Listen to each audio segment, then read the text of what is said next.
Daw di mga idol mao di mga baktil nga napalit mga idol. So amo na diri naabot sa amo ang mga idol. Ug nasunod na mo diri sa ad mga idol. Kung nagpapalit sa kog 1 sako nga lawg para baktil mga idol og 5 kilo sa pagkaon sa niya mga idol. Og nagapil na pud kog 10 kilo rice mga idol para sa mga konsumo diri mga idol kay wala na magud may bugas. So kuwang pud akong napapalit kay gusto ta na ko nga apilan og palit nga akong duha ka baguwang nagpaagpas kog papalit mao dinhi nga tindahan. Shout out ni ko ni Idol Busping. sabihin.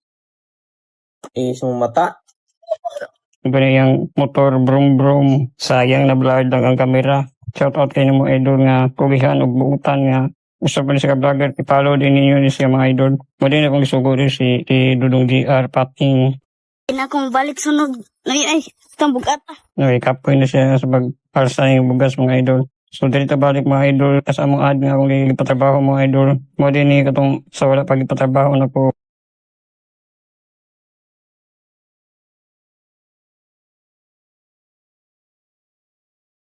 O sa dihang ipatrabaho na nako mga idol.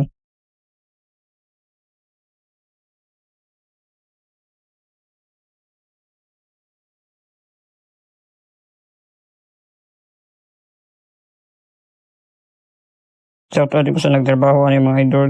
Si Dudong Siwit. Shout out mo dong salamat sa pagtrabaho diri. Og shout out ko ni Pardik Style nga itan-aw diri sa among address Baboy. Si Dudong Siwit. May kinamatura guluding. Ang teknik na mo diri mga idol kay ako na ning gipa tapos ang nail umbrella ba para maulay i-building sa gitrasis na mga gabibiya. Kay kuha mo sa budget pa. Katawaan ang tani Dudong Siwit kay kung mao na yung mga idol ang finished product.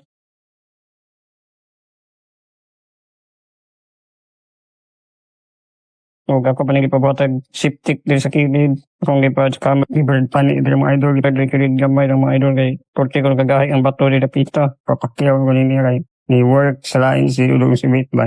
Mas palabihon mi dito mas takong sildo mga idol. Mao din ang kon mga day kanang sandayong basta yung kanal sa agianan sa ugaw sa mga bakting mga idol padung sa septic mga idol. Mao ni mga idol murag mutang sakto ba kanya pagabuhat pero pasalamat kay pong mga idol sa mga blessing na abot wala ko di pabuhat nga handumanan. God bless mga idol, salamat kayo. Kadagdog share ani nga video. Tugong salamat.